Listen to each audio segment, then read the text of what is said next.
હાલ વાડીએ રહેતા લોકો માટે એક મોટા સમાચાર સામે આવી રહ્યા છે। મુખ્યમંત્રી ભૂપેન્દ્ર પટેલના માર્ગદર્શન હેઠળ રાજ્ય સરકાર દ્વારા ગામ તળની બહાર વસવાટ કરતા નાગરિકોના હિતમાં 3 મહત્વપૂર્ણ નિર્ણય કરવામાં આવ્યા છે। આ ગુજરાતના અનેક ગામડાઓમાં કેટલાક પરિવારો ગામ તળની બહાર અથવા તો વાડી વિસ્તારમાં વસવાટ કરે છે। આવા પરિવારો ગામ તળની બહાર પણ 24 કલાક પૂરતી વીજળી મેળવી શકે એટલા માટે કેટલાક મહત્વના સુધારા કરવામાં આવ્યા છે।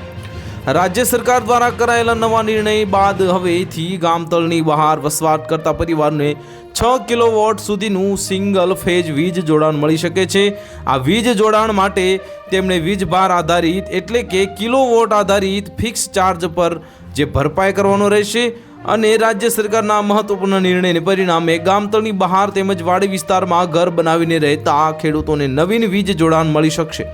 ઉર્જા મંત્રી આ સંદર્ભે કહ્યું હતું કે ગામ તળની બહાર આવેલા છૂટાછવાયા મકાનોમાં વીજ જોડાણ આપણા માટે સૌપ્રથમ ખેતી વિષયક હેતુ સિવાયની રહેણાંક હેતુ માટે ઉપયોગ થતો હોય તેવી જમીન અને ખેતીવાડી વીજ જોડાણ ન ધરાવતી જમીનમાં સ્થળની ટેકનિકલ ચકાસણી કરવામાં આવશે, જેમાં ગામ તળની અંતર, હયાત, ખેતીવાડી જોડાણ, વીજ લાઇન ક્રોસિંગ, સલામતી, વીજ ચોરી જેવા વિવિધ માપદંડોને ધ્યાને રાખીને લાગુ પડતી સર્કલ ઓફિસના અધિક્ષક ઇજનેરની મંજૂરી બાદ નોન એજી ફીડર પરથી આવા રહેણાંક હેતુ માટેના વીજ જોડાણ કોઈપણ લોડની મર્યાદા વગર આપી શકાશે અને આવા ઘર વપરાશના વીજ જોડાણ માટે બંચ કેબલનો ઉપયોગ કરવામાં આવશે। તો હાલ માટે આટલું જ, મળીશું નવી અપડેટ સાથે। જો તમને અમારા વિડીયો પસંદ આવતા હોય તો વિડીયોને લાઇક કરી દેજો, ચેનલને સબસ્ક્રાઇબ કરી બાજુમાં આવેલા બેલ આઇકનને દબાવી દો, જેથી તમને આવા સમાચારની અપડેટ મળતી રહે।